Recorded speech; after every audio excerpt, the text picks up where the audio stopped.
This is a study about what the Bible says about your sex life, and it's really going to make you, you're going to be okay. Trust me, I know it's not normal in church, but you'll survive this month. This is the whole month, so, you chose a month to come. That's good. The study of bedroom blindness is really what I believe to be an explanation of when people get it wrong. When their intimate approach to life sexually is not in line with what the Bible says. And I believe there's a blindness in that.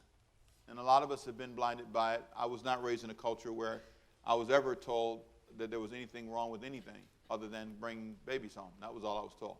So I didn't really have a right perspective. And let me make the parents calm and help you out. This is not going to be even PG-13. This is PG-1.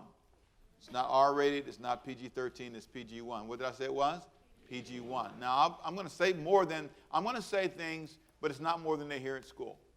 And so my goal is to give you at least a place to jump in. Today we deal with one question that I think you'll find fascinating. The question is, how can leaders become bedroom blind? How is it possible that you can be a pastor? How can you be a leader of a business? But let's just talk about those leaders that you've seen, and you say, man, he's got an issue. He's flirting with everybody, and it's not just him many times, it's her. It's just, what is it that creates this bedroom blind culture where you see the bedroom in a blind way and not in a blessed way? I believe that God meant for it to be a blessing, but for a lot of people, it's a point of blindness.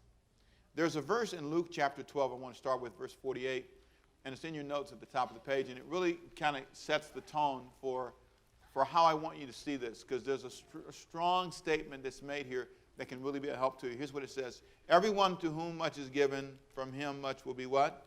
Required. And to whom much has been committed, of him they will ask the more. Everyone to whom much is given, from him much will be required. There is a requirement to lead, that's placed on leaders, and it's fair. I'm the pastor of this church. It is fair. It is absolutely fair for me to be held to a high standard. It's absolutely fair if you're a father of a family that you are held to a higher standard. There's nothing wrong. You're the leader. You're the one who sets the tone. And you can set a lustful tone, a tone that says there's no boundaries, a tone that says I'll look at anybody, lust at anybody, want anybody, get anybody if I can. You can set that tone, but understand, as you will go through the sermon, you'll see, especially on next week, it rolls down to your family. It rolls downhill. It becomes a part of how you think as a family. And what's really tragic is, in many cases, it says you cannot be trusted. I want you to hear that. It says you cannot be trusted. Anybody and everybody is a potential candidate for you, because as long as they look good to you and appealing to you and they satisfy an appetite you have, they are a candidate. And if they're willing, you're willing. And if that's how you live your life, that means you don't have boundaries at work or anywhere. That's how you see it happen. You see it in the office. You see it in schools. You see it with school teachers and students. You see it with principals and secretaries. You see it all over the place. And you're thinking to yourself, are there any boundaries? You have to ask yourself, am I the kind of person who has lost sight of those kind of boundaries? It doesn't really matter to me. I am now bedroom blind. I am controlled by my blindness. And I want to be really clear, it's not just men. Many women, in their desire to find love and their need to be a whole person, they have basically thrown away all boundaries. It could be your friend's husband or wife. It doesn't matter. Doesn't matter. There are no boundaries. None at all. Even within the context of family, which we'll see next week. And it starts with someone. You may think it's innocent, but it's really not. And I talked about this last week. It's not just it's digital stuff. It's printed stuff. It's everywhere. And I want to be really clear. I grew up in an environment where that was not wrong. I am a candidate for bedroom blindness at the top of the charts because I was never told it was wrong. As a kid, I was just told, I'm bringing the babies home. That's all I was told. And so that's it. Now, what did that mean to me as a kid? I didn't really know because I didn't fully understand everything that was involved. But one thing that's true is I did not have enough conversation. And even as a Christian, I never heard a sermon on this until I was 19. And I'd been saved since I was 14. I'd never heard one sermon. In the crucial years of my life when I needed someone to be honest with me and explain not only how I feel, but what was going on. And a lot of men in particular are very uninformed about their sexuality. They don't fully understand how things work. They just kind of know what they feel. But that doesn't explain where you are. And parents are not good at educating their kids. We really worked hard at trying to, at an early age, there were books, a series of books, which we're going to look at putting back in our bookstore, where we taught them, I think they were like 6, real young, and it had sex education at various ages. And it gave them enough so that they could digest it and understand. I wanted them to know from me. I didn't want them to hear it in the street from somebody who's trying to take advantage of them. I'd rather me tell you. I'd rather you have the freedom to ask me, listen to me, any question you have the courage to ask. And let me tell you, they'll ask you. I'm not going to repeat the questions that my daughter has asked me, but there were some times I said, okie dokie. And you can't, as a dad, don't say, go ask your mama. No, answer the question. Answer the question. There's something about you being involved. And I think because we don't talk about it and we don't adjust it, we think, well, whatever you feel is what you should be. I don't know if that's true. We don't apply that reasoning anywhere else. We draw strong lines on behavior. Some kids come out with a bully spirit and you adjust it. You don't do that. There are people who are curious about things, and that's okay. There's nothing, absolutely nothing wrong with it. That's why non-Christian people sometimes get sick of church people, because you just can't talk about stuff. And then you just act like you don't know what's going on. And you know a lot that's going on. Hello? Come on, am I right about that? You know a lot that's going on, but because you can't talk about it, and you can't have this honest moment, and you're not even having an honest moment with yourself.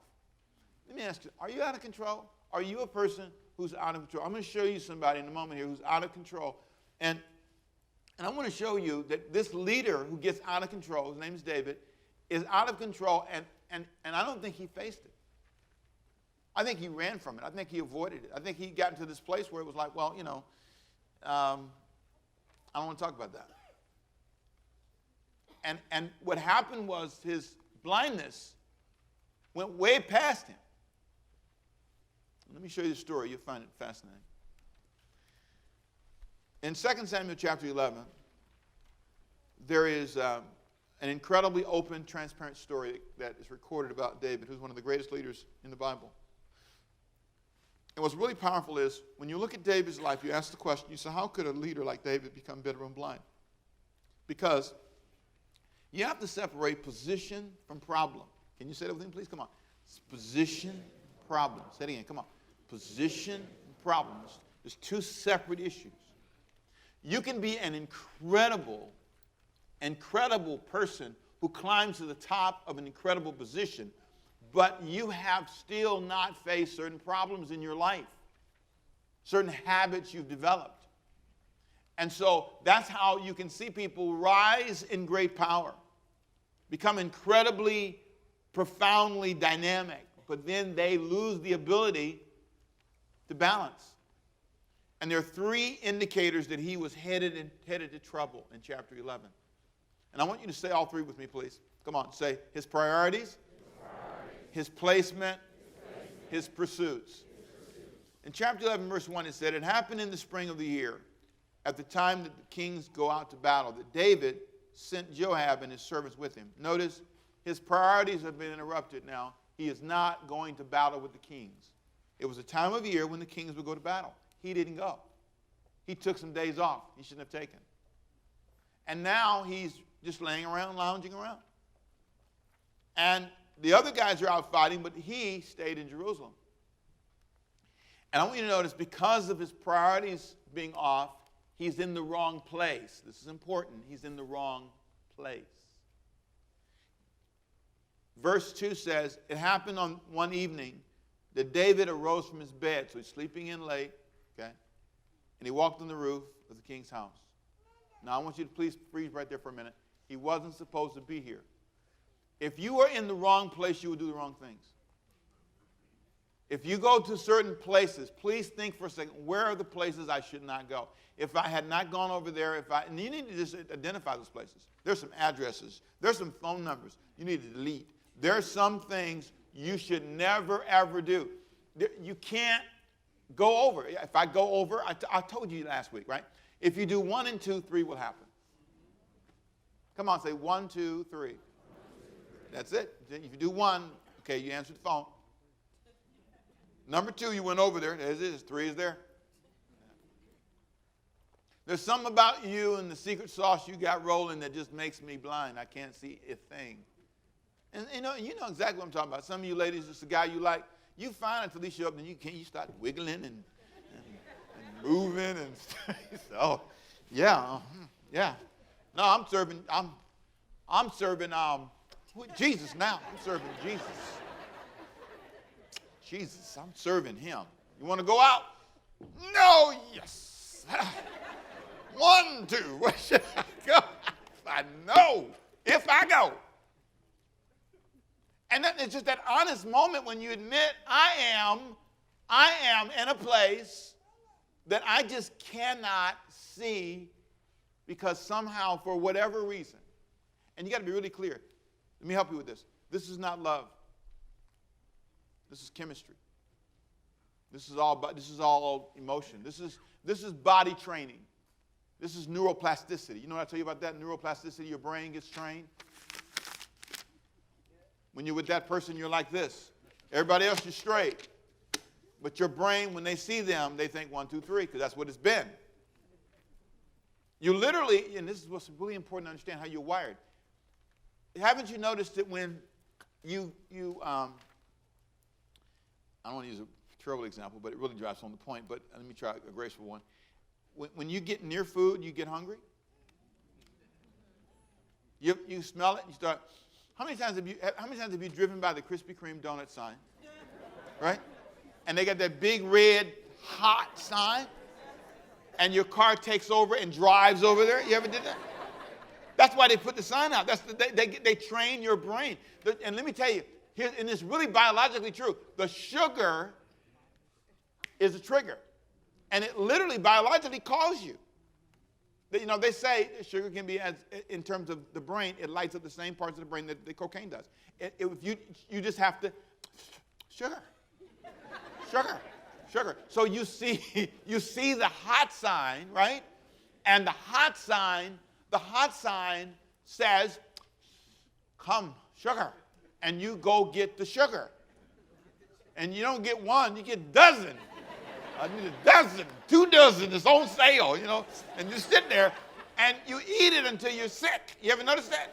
You eat it. I just, man, this is the devil. I had to, Jesus, that stuff was killing me. And you see all the results of it and everything, and you still eat. I know. After this last box right here, this is the last one. The same thing happens with bedroom blindness. You literally program yourself. And they make songs about it, Jungle Fever, all that's about, yeah, amen. Those songs trigger something. It does. It just triggers something, and the music and the beat, and you start tying these images together, and it really is amazing how it makes you feel. It is. I want to drop this. I'm going to jump on something else real quick for a second. There's the other morning I got up, just to be transparent. I got up, and I wanted to play I didn't want to play any gospel. I didn't want to play any gospel. I want to play some love songs. Yeah, I did. And and Christina was in the kitchen, and she was over, and so I put on me some love songs, and I was cooking breakfast, but I turned it up. I wanted Diane to hear it. Some of you say, "Well, you bedroom blind that morning?" No, I think there's a healthy, blessed part of being in love and being romantic. I mean, I don't know, on your wedding day, do you want to sing "Amazing Grace, how sweet the sound"? I don't think we don't want to be that way. I'm not talking about having healthy, vibrant, loving passion for someone. I'm not talking about outlawing all of that. I think the church has made a mistake trying to outlaw it. I don't think there's anything wrong with saying, I'm really in love. I'm passionate about this person. I think there's something fantastic about holding somebody's hands and feeling great. And there's something wonderful about being in love. But understanding what love is and understanding what love is not. And not letting bedroom blindness define for me something that's not true. And drag me off into a direction that's not healthy for me long term. And that ends up rolling down to my family and creating something that's not good. For David, his placement triggered all this. He was in the wrong place. Verse 2 again, it happened.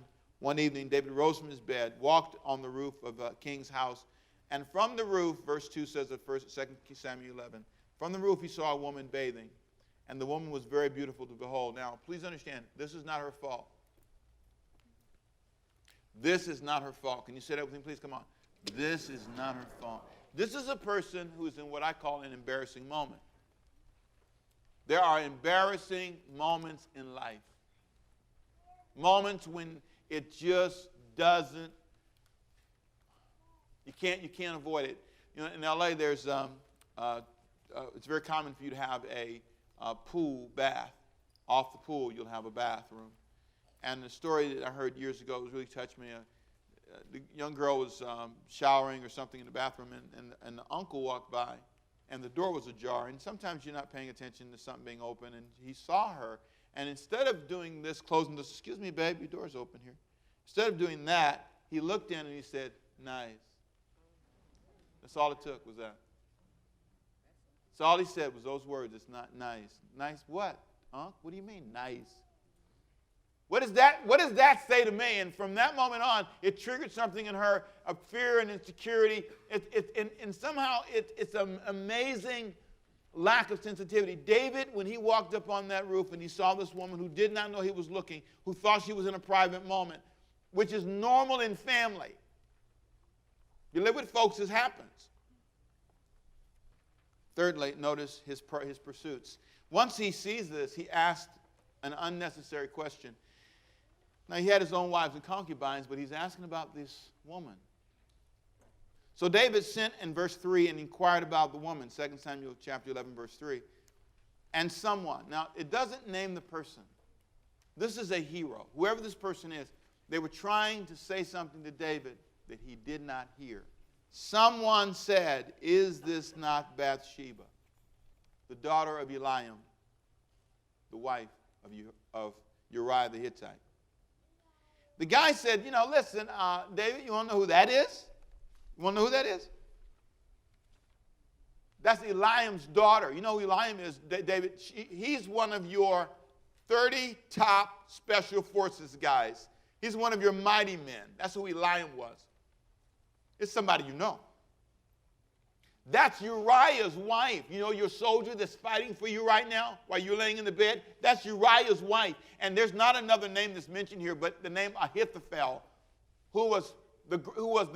Ahithophel was the father of Eliam, which made Bathsheba his granddaughter. When he said the name Eliam, it should have rang a bell, and David should have said, oh, fine. He knew these people. Violations are not always with people that don't know you. Whoever this guy is, he sees something coming down the train. He sees a blindness, and he's trying to get David's attention. He's trying to ring all the bells he can, and he's trying to warn him, but here's the key. David's not listening to anybody. He's his own man. He's king, does what he wants to do. So he calls for her, brings her in, she gets pregnant, and then he tries to hide it. It's amazing. Oh, boy. 7 signs, 7 things his blindness caused him to ignore. 7 things he ignored. Number 1, she never meant to tempt him. It's not her fault. Number 2, she was the daughter of Eliam. And I gave you the verses there for you to look up. 2 Samuel 23, you can see it, verse 34. She may have been the granddaughter of Ahithophel. I said may have been because some think that it was another Ahithophel, but I don't believe that. I just showed respect and said some say. But I believe in, because the context, it is the daughter. They're all one family. And if you read Ahithophel's life, he resists David. He turns against David. He becomes an arch enemy of David. And it's all, we believe, linked to this event. Imagine it's your granddaughter for a minute. She's the wife of a faithful soldier, Uriah. In chapter 11, verse 14, it describes how David tries to get the guy to come home so that he can cover his tracks. And the guy says, he calls the guy in. He says, how's the war going? And the guy says, oh, it's going good. And he says, hey, won't you go home and be with your wife tonight? And the guy says, no. He says, my soldiers are in this field. I'm not going home to be with my wife while my soldiers are in the field. This is a real soldier.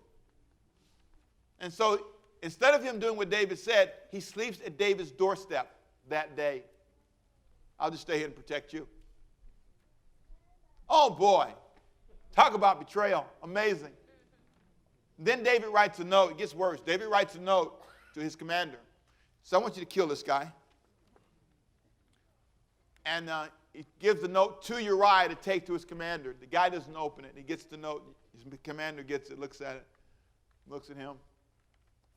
And then he orders the guys in a battle to do something that was really dumb. Get close to the wall. They were taking a city, and he told them to get close to the wall. Here's why he told them that. He knew that was a strategically wrong thing to do because the archers could just shoot them. So he let close to 30 guys die. Catch this now. Getting close to the wall just to kill Uriah. David hears about this battle and complains, what in the world are you doing? Why did you let him get so close to the wall? He said, just tell David Uriah is dead. And David will understand why we did it. So not only did Uriah die, but the other guys died. It's horrible. And then David waits. Catch this now. He waits, and then he marries her. Boy, when you're blind, you think you can cover your tracks. But please, for a minute, let's not think about David, because we tend to always do that. Please notice what I wrote for you under number 5 in your notes. She was vulnerable and powerless. David had all the power and advantage. And then, number 6, she was forced to live a life that was unfair to her. So not only did you have to go marry the guy who killed your husband, he has all the power. I just want to say this as a sidebar, just as a note. You know what? One of the things I've noticed in my tour of prisons, as I preach in prisons, I've noticed a large percentage of guys are in there, and women, not just guys, but a lot of guys, and more guys than women, are in there for some kind of sexual assault of some kind. And what's interesting to me is a lot of them are in there for underage relationships, quite a few. And part of the reason they made these laws is because they believe that you are not you don't have the ability to make the choices you're making. You don't realize how much of a disadvantage you're at. You're at a disadvantage and don't know it. Some of you know when you date people, you have the power and the advantage. You can say what you want. Some guys are he's too young to even understand dating you. He doesn't fully understand. He doesn't have enough time on the clock to really get the picture. He may look like a man, sound like a man, but he doesn't have enough time. His mama looks at you and says, come on, girl. Listen to him talk. Sometimes in life, you have to realize you're taking advantage. You're using your gifting, your natural gifting that God gave you, and you're using it on someone who cannot compete with you. Are you the kind of person who only wants somebody that you can be over?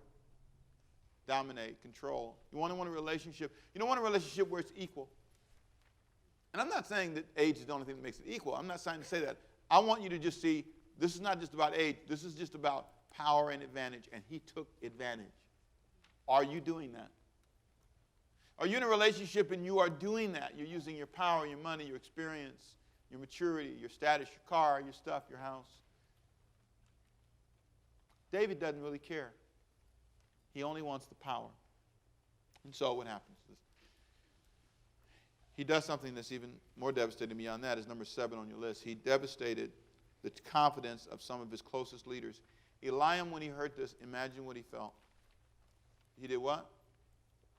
He did what? And then, the soldiers talk. Yeah, David had all those guys killed too, just to cover his tracks. You got to understand, this is a betrayal that's way beneath the surface. This is deep. I gave you the research material. You can look it up yourself there for Eliam. and the verses and all this attached to it, but I want you to look past that, and I want you to notice with me a question that I gave you. The question is simply, how old was David when he had this relationship with Bathsheba? The age is important because I want you to notice at certain ages you fall into certain traps. And you ask the question, how is it that a leader can make this mistake? I'm 57. I don't escape being 57 and what that means. David's in his 40s, some estimate at this time, and I mean his position and he still had problems. Sometimes, let me say it another way. A friend of mine said something to me one time. It's one of the smartest things this church ever did for me in my early ministry. They hired somebody to come talk to me once a quarter. I do this with other leaders now, and I'm telling you, it's one of the greatest things that I do. But this church, for a season, a guy came down, and he was just a professional church guy, professional leadership guy. And for about a year or two, he came in, he would just talk to me. He spent a whole day with me, sometime with the staff.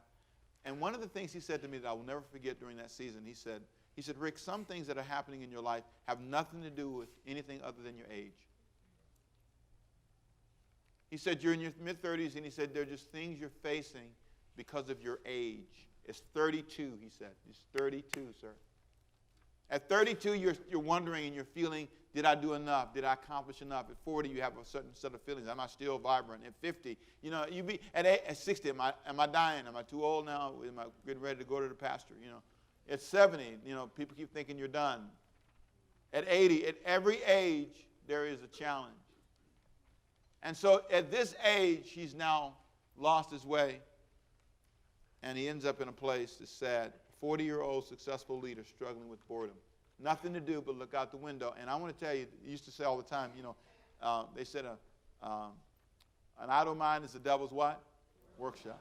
Bored guy, sitting around, in trouble. David's outcomes are predictable. And I want to show you 4 reasons why they were. David's predictable outcome because of his blindness was, number 1, abuse of others. That's predictable. When you do this, when you walk down this path, eventually at some point you abuse other people. Number 2, please notice embarrassment is an outcome of it. You end up at some point being embarrassed. David, for 1 year, no one said anything. For 1 year. For 1 year, she has the baby and all, and no one says a thing. And finally, there was a guy who comes by, as a prophet, and he spoke to David in front of everybody. He said, hey, David, there was this guy. He had a whole bunch of flocks and sheep, and there was this one guy who had only one. He said this one lamb that grew up with him, they were close. Now here's what the prophet is doing. He's trying to show you the relationship between Bathsheba and her husband who was killed.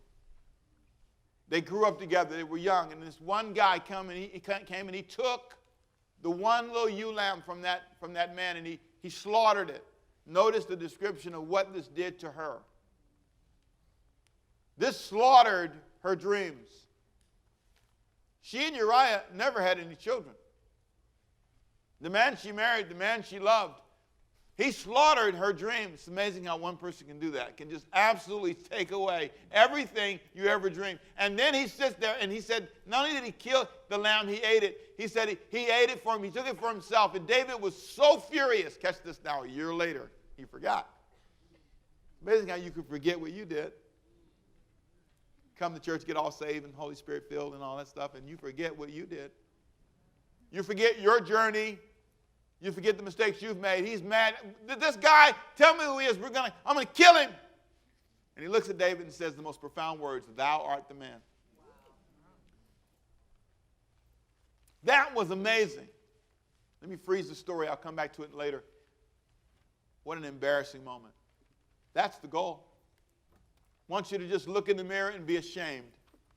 Bedroom blindness, that's exactly the goal. How could this be love? This is not love. This is the path that leads to embarrassment. And, in this case, loss of life. That's the reason why he doesn't want you here, because it can cause this kind of consequence. And then, lastly, family infection. You'll see in our study next week how it rolls down to your kids and family. It's amazing. Now, what potentially caused all of this? I gave you 7 quick reasons. Number 1, please repeat with me, please say, early access and addiction. Come on, say it. Early access and addiction. one of the pastors, I did what we call a sermon review, and one of the pastors sent back a note. He read my sermon notes, and he said, Pastor, he said, I read your notes, and I thought about how David was really fine at 17 when he slew Goliath. He was 17 years old. Then, as he became more successful in his mid-20s, now he's getting all these wives. By 30, he's got 3 wives. The more successful he became, the more out of control he became. I thought, what a great insight. Is that you? The more you have, the more opportunity you have, the more excuses, the more time you have, the more control you have, the more access. You're not really focusing anymore on helping. You don't even see the danger and the abuse you're causing. Your whole life is kind of jumping around in this land of access. You ever thought about this? You're sitting there on the internet and you're watching this stuff and you're just Google-eyeing for an hour or two at somebody that's just obviously bedroom blind. These people are all obviously bedroom blind, and you're watching all this pornography and all this stuff, and you never thought, man, what if that was my daughter? Would that'd be terrible. Oh, that's terrible, Pastor. How could you say that? Well, please, that's somebody's kid. And you participate, you pay for it, you help fund this blindness. It's amazing, isn't it? Early access and addiction.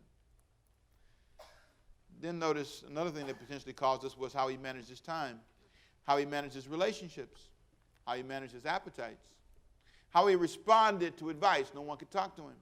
Number 6, how he was able to silence those around him. So number 1, early access.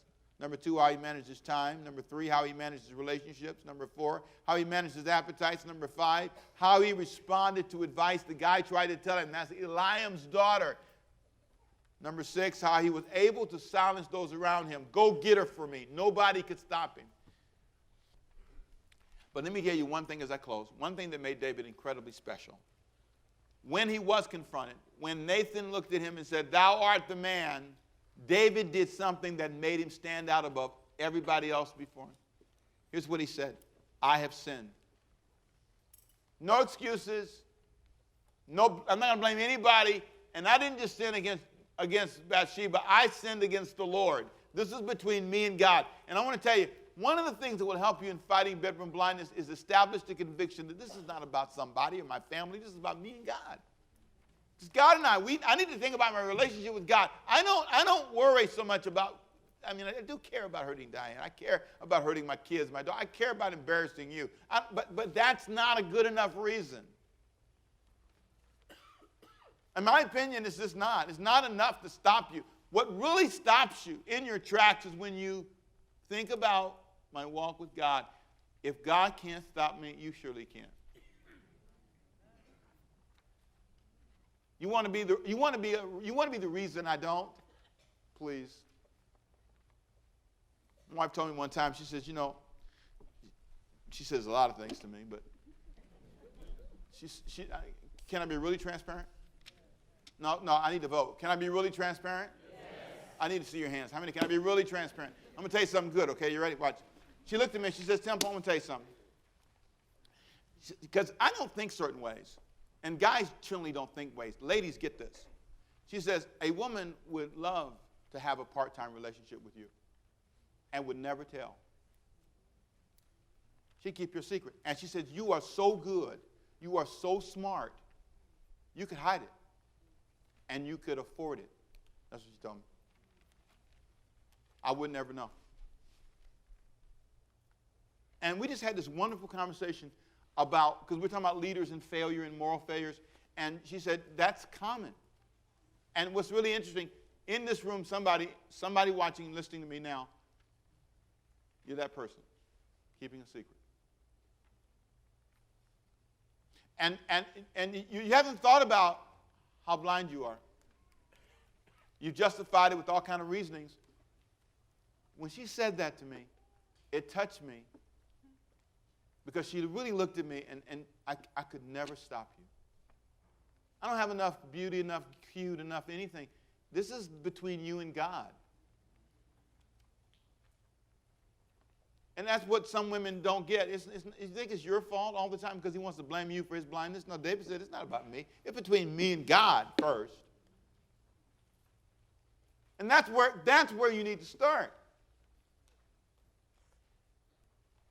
stop making this about her. Well, if she was more attentive, she can jump across the room. It doesn't matter. I mean, if you're blind, you're blind. And that's the part where you pause in your life and learn from David.